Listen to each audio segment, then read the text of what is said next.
निशा कई महीनों से देख रही थी। घर से हर छोटे छोटे सामान गायब हो रहे हैं। निशा को समझ नहीं आ रहा था सामान कहाँ जा रहा है। आज तो हद हो गई थी। कुछ नई चादर थी जो निशा कुछ दिन पहले खरीद कर ले आई थी तो अलमारी में नहीं थी। अब निशा का पारा चढ़ गया कि आखिर यह क्या हो रहा है। तब निशा सास के पास गई। माँ जी, यहाँ अलमारी में कुछ नई चादरें रखी थी, वह नहीं है और स्टोर रूम में राशन के सामान में भी कम लग रहा है। इन्होंने अभी कुछ दिन पहले ही गृहस्थी का सारा सामान ला कर रखा है। इतनी जल्दी तो सामान खत्म नहीं हो सकता। निशा ने इस सब के चलते हुए अपनी सासू माँ कामिनी जी से कहा, क्योंकि निशा को पता था कि उसने इतना कहते ही वह अपने आप को सही साबित करने के लिए चीखने चिल्लाने लगेंगे। लेकिन अपने पति की मेहनत की कमाई है से उड़ते देख उससे रहा नहीं गया और वह आज बोल ही दी और वही हुआ जो उसने सोचा था। तुम पूछने वाली कौन होती हो? हमारे बेटे की कमाई है, हम जो चाहे वह करें। अगर एक बेटे की कमाई से थोड़ा सा हिसाब दूसरे बेटों को दे दिया जाए तो क्या हर्ज है? हमारे बेटे ने तो आज तक कभी आवाज नहीं उठाई।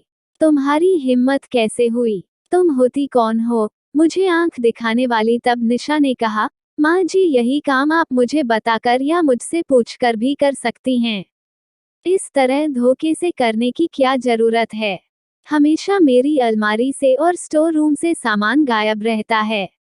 मैं ये सोचती रह जाती कि मुझसे ही कुछ गलती हुई है। मेरे पति भी मुझसे हिसाब किताब मांगते हैं। मैं भी उलझ जाती हूँ कि क्या बताऊँ उन्हें, लेकिन आज मैं समझ गई हूँ कि सामान आप निकालती है और हिसाब मुझे देना पड़ता है। आप तो बिना बताए ननद जी और जेठ जी को दे आती है। वो सिर्फ तुम्हारा पति ही नहीं है, हमारा बेटा और उनका भाई है, तो उनके प्रति भी उसकी कुछ जिम्मेदारियां बनती है। तुम्हारी गृहस्थी से थोड़ा बहुत उठा कर दे दिया तो घट नहीं जाएगा तुम्हारा, यह उनका हक बनता है। और सुन निशा, तू बीच में नहीं आ सकती। तब निशा ने कहा, माँ जी, छोटे बेटे का फर्ज सिर्फ मेहनत करके कमाना और यूं गवाना नहीं है। देखिए माँ जी, हम लोग भी अपनी जरूरतें बड़ी मुश्किल से पूरी करते हैं।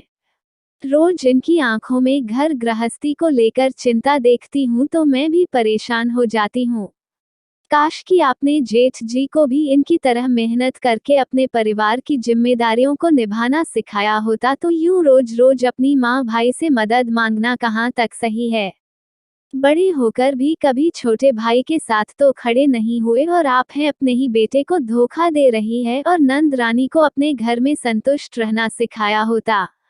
आज आपको ऐसा करने की जरूरत नहीं पड़ती। वो लोग तो अपने भाई की हालत नहीं जानते जो अपनी जरूरतों का रोना आपसे रोती रहती हैं, और आप अपने बेटे की हालत जानते हुए भी उसके ऊपर और बोझ बढ़ाती रहती हैं।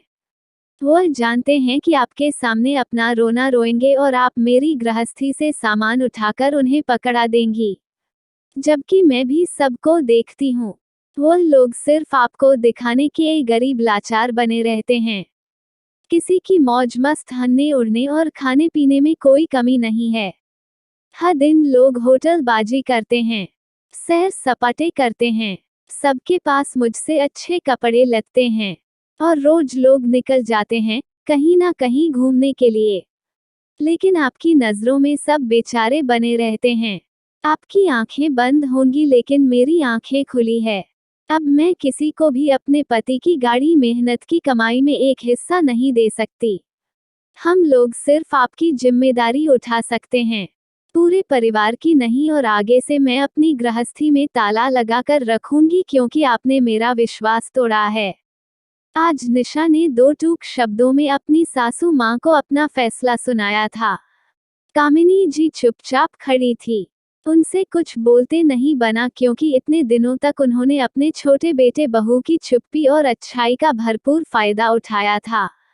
कभी अपने छोटे बेटे के बारे में नहीं सोचा, लेकिन आज निश ने सास को आईना दिखाया कि वह जो कर रही है वो गलत है। ऐसे किसी के भरोसे को ना तोड़े। अगर आपको किसी को कुछ देना भी है तो सबके सामने दे, चोरी से नहीं। वीडियो देखने के लिए धन्यवाद। आशा करती हूँ आपको हमारी वीडियो अच्छी लगी होगी। और हमें कमेंट में जरूर बताएं कि कैसी लगी है ये स्टोरी, और वीडियो को लाइक जरूर कर दीजिएगा। मिलते अगली नई वीडियो में।